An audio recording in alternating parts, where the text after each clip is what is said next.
Bazılarının para karşısında ciddi zaafları vardır.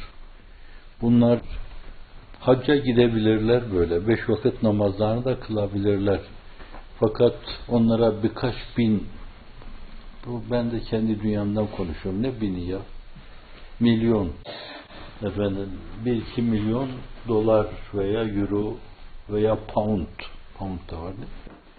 Önüne döktürdüğünüz zaman da bu da bir yönüyle onu darı sayarak hafizanallah gider, o kapana kısılır.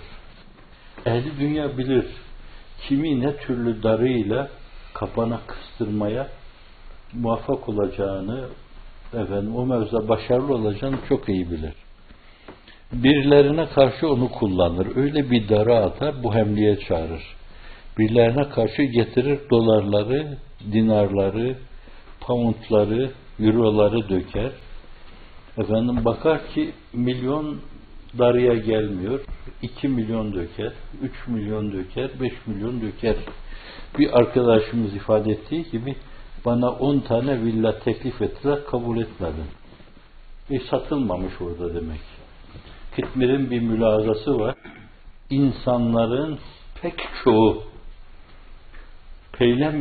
pek çoğu itibariyle peylenmeyecek insan yoktur. İnsanların pek çoğu itibariyle peylenmeyecek insan yoktur. Fakat fiyatlar farklıdır. Biri 1 milyon karşısında pes eder, biri 2 milyon pes eder, biri 3 milyon karşısında pes eder. Ciddi karakter zaafı yaşayan insanlar ve maddi serveti her şeyi sayan insanlar. Karun'un çocukları bunlar. Karun karakteri, Karun genleri taşıyan insanlardır.